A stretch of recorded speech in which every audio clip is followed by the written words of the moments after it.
Welcome back to another episode of Iron Palace. I'm Ryan Milton from Team Flex, and this is the episode series show I run every single week right here for you, where I'm teaching you how to build a palace out of your gains. This show is dedicated towards everything training, no matter who you are and what goal you got. This will be good for you, to be relevant for you. So we're going to talk about some great stuff today. We talk about some great stuff every day, and every single day of the week, I'm running a different series show. So do me a favor, if you like this show, you like any of my other ones, please subscribe to the channel. Then if you can share the video out, if you get anything out of it, please do, because I'm doing these as a value add just for you. I want to help you. I want to help everybody get to their goals faster and, really just change the community. So when you share it, that's what helps me the most. I appreciate it. All right, let's dive right on in. Today what we're going to talk about is compound exercises and their importance in every type of training program. So, what is a compound exercise? Is probably the first thing we should cover, right? There's two different types of exercise for the most part when it comes to weightlifting.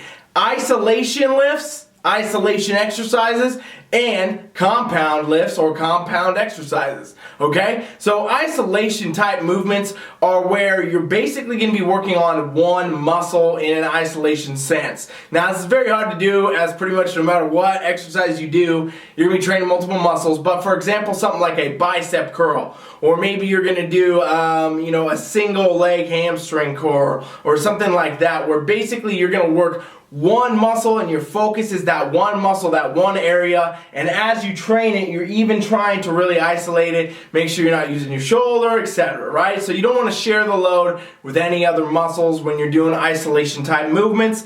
Isolation movements are generally, you're going to see these mostly in bodybuilding type programs, all right? So where people are trying to attain specific aesthetics, specific proportions, specific shapes and sizes, that's where they bring in a lot more isolation work, because they're trying to really carve it out, define it, do whatever, make it fit balance for their physique.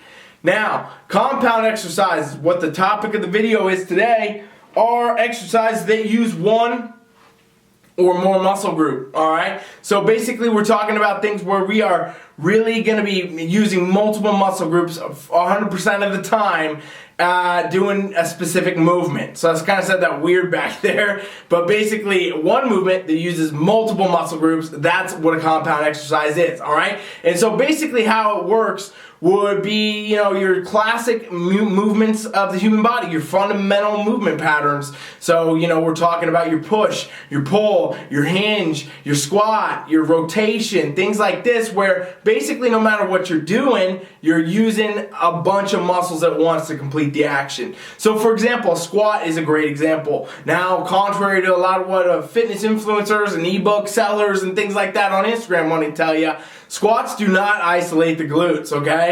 I know this is a huge thing for women, and a lot of the fitness Instagram influencers push out that squats are the best for glutes, and it's not true. Squats use actually many muscles in your body, right? If we're talking about a classic barbell back squat where you got a bar on your back, you're literally using pretty much every muscle in your body if you're doing that movement correctly, right? Because in reality, if we just start with the lower body, your legs, your calf muscles, your ankle stabilizers, everything's going to be bracing you to keep you in standing. As you squat down, you're going to use your hamstring on the back of your leg, the quadricep on the front of your leg. We're also using the glutes for sure, but not only isolating them, and then you have to stay stiff through your spine, right? Otherwise you would hinge over, break, whatever. So you're using your abdominal muscles, and then if you got a good position with the upper body, bar behind your back, you're going to be using the upper body as well. So you see, that's a compound movement because we're using many muscles at once to complete the squat. As we go down, it's more hamstring, quad, and then as we come up, it's going to be some more glute kicking in, all kinds of things. Different phases of the lift are going to use different muscles, but overall what we're talking about is the fact that that compound movement is realistically accelerating your ability to gain muscle, burn fat, and do everything else, okay? So this relates to everybody with any fitness goal.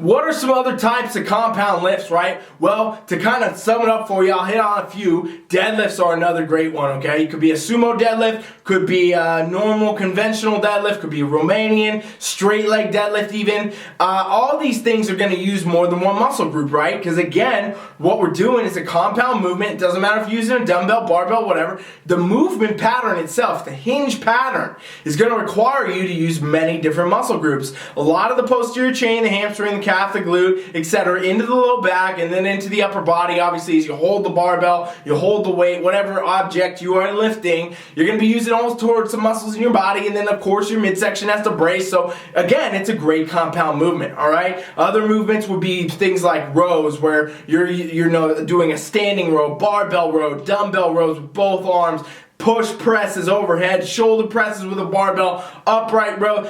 These things where we're basically using the whole body, bench presses, and then when it comes to midsection stuff, rotations, cable twists, anti-rotations, pal-off press, that type of stuff where we're realistically using every kind of different muscle in the body to complete the movement, okay? And so these big compound lifts, they are often called the big lifts because these are the ones you're able to be the strongest on. And then you can be the strongest on these lifts due to the fact that you can actually utilize more muscle groups, right? On a bicep curl or something like that, or maybe an isolation hamstring curl, a glute kickback, whatever, where you're isolating one muscle, you're really trying to bring just one muscle in, it's going to be very, very hard to eventually keep continuing to add muscle and weight to that group, because basically it's just one area, right? I can only curl so many times and try to build this bicep up, build the strength and the development, the size and all that up before I reach a point where I can't do it as much anymore, because it just literally maxes out the capacity of that muscle group area. Whereas a compound lift, right? A compound movement, a deadlift, a squat, a row, a bench press, things like this, we are able to utilize many muscle groups at once. And so when I do that, I can actually progressively increase, because as I work through it, as I continue to add weight, as I continue to follow a training protocol to attain that strength, I'm going to be actually increasing many different muscles in my body, and thus increasing the overall strength and the output that I'm able to get with doing these compound lifts, okay? So now that you know a little bit of the science, now you know what kind of these movements are, now you know how that all works, it's time to get into how this is relevant for you and your goals, all right?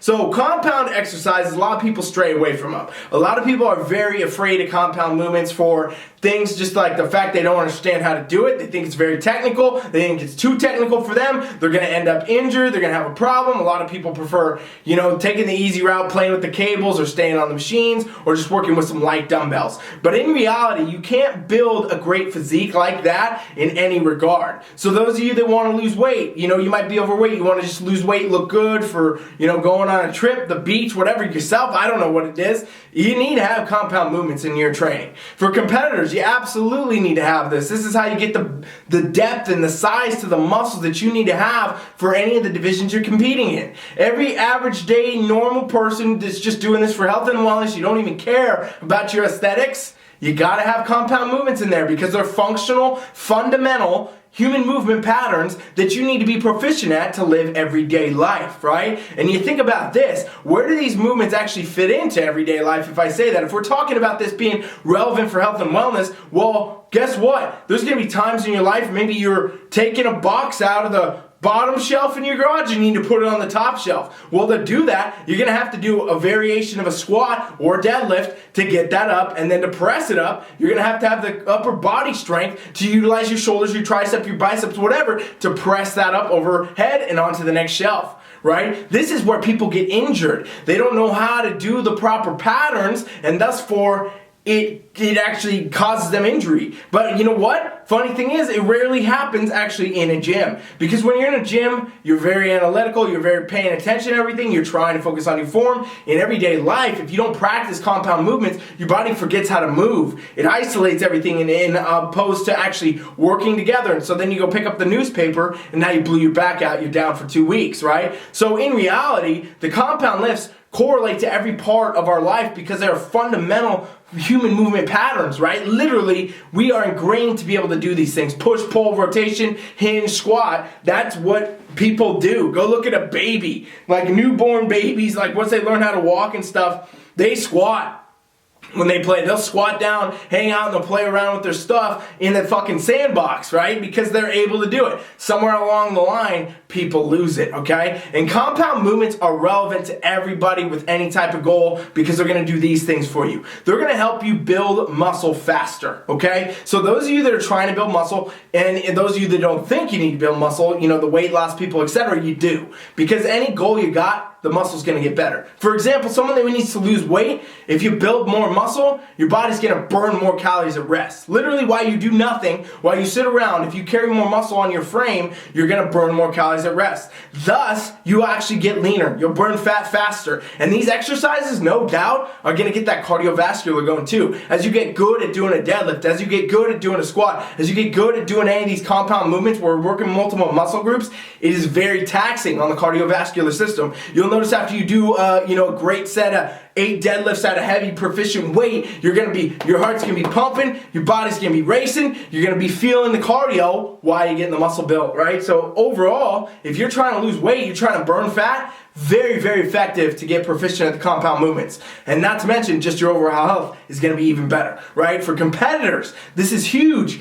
This is the only way that you can really get that shape to your physique, right? A lot of bikini girls and things like that think they'll just do kickbacks, they'll just train the glutes, they'll just do this and that. You'll never develop the quality muscle you need to do well in your division if you don't have compound movements in there. You need to be doing things like hips thrusts and squats and sumo deadlifts and tons of pushing and pulling and all types of things to make sure that you can build that muscle density, build that depth. Compound movements are gonna do this faster than anything else every single time. And obviously, if you compete in any of the other divisions that require much, much more muscle, this is the same thing. Bodybuilders need to focus on the core movements and really get them up, really build the strength, really be able to move some heavy weight, because the more strength they have, the more weight they can lift, thus the more muscle they will build, okay? And everyday normal people, even if you're 90 years old watching this somehow right now, you need to be able to do these fundamental movement patterns. You don't need to maybe be able to deadlift 300 pounds, but you need to know how to hinge properly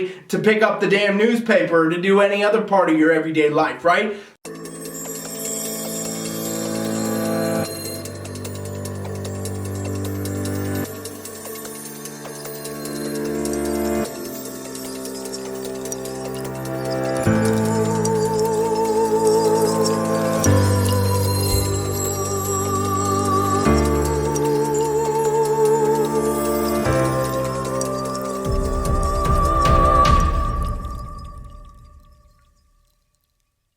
So these compound movements, they actually have a really, really impactful crossover to anyone with any goal. And again, that's because they're natural, they're normal. This is what's ingrained into our human nature to be able to handle these movements. So those of you that are not following the movements, right, you don't have this kind of stuff in your training program, it is a huge, huge flaw and a huge, huge void, because you could be getting better results, you could be getting faster results, and you could be much healthier and can maintain results long-term far, far better if you actually focus on the core compound movements. If you want help with compound movements and you're serious about upping your training, getting your goals, go to teamfflex.com. Me or one of my kick-ass coaches, if you subscribe to our free trial when it pops up, we'll get you set up on this. We'll show you how to do this. But, basically the way that you need to program in your compound lifts is you need to do great warm-ups, all right? So you need to start with good warm-ups that really are going to target the things you need to have for whatever day you're doing. When I'm coaching, I'm looking at, okay, I want to do a lower body day today. So, okay, what are the lower body movements? Okay, I'm doing these movements for this person, custom for their goals, obviously. What do I need to give them custom in their warm-up that's going to suit them to make sure they don't injure themselves, to make sure the right muscles are firing, to make sure that they're going to be at their best capacity with the best range and the most optimal function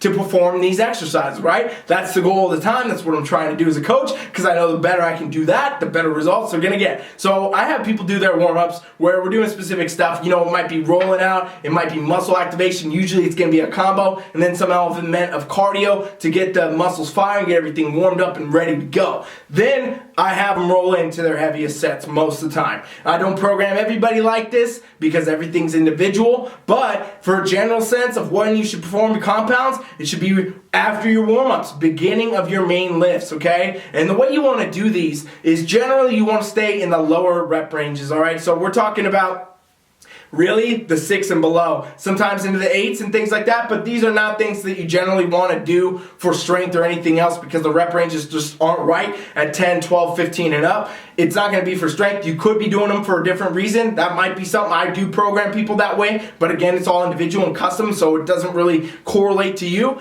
Point is, you're going to generally want to do these to build strength. The compound movements are great for building overall strength, building overall muscle shape and density, and then you can bring in the isolation exercise after, right? So you do your compounds for the day, whatever you're focused on. Maybe it's leg day, so you're going to do some squats, some hip thrusts, some deadlifts, and then now you won't bring in those isolation exercises, all right? So this might be where you girls go back and you do your kickbacks, you do some side lunges, you do some different, quad extensions, single leg maybe, stuff like that to really isolate the muscles we worked on the compound sets. And if you do this, I'll tell you straight up, you're gonna feel a crazy difference in the results you get right away, right? If you go from doing squats into leg extensions, those leg extensions are far, far harder than they were if you were just doing the leg extension. And thus, it's going to be much more effective for your results overall to do this. It's kind of a pre-fatigue type idea. You're really training your power and your strength on the compounds, and then you're rolling it through with the isolation to cap it up. This is sort of, in a sense, a power bodybuilding protocol, which is extremely effective for literally everybody with any goal. I might use the term bodybuilding. This is relevant for you lifestyle clients, you wellness,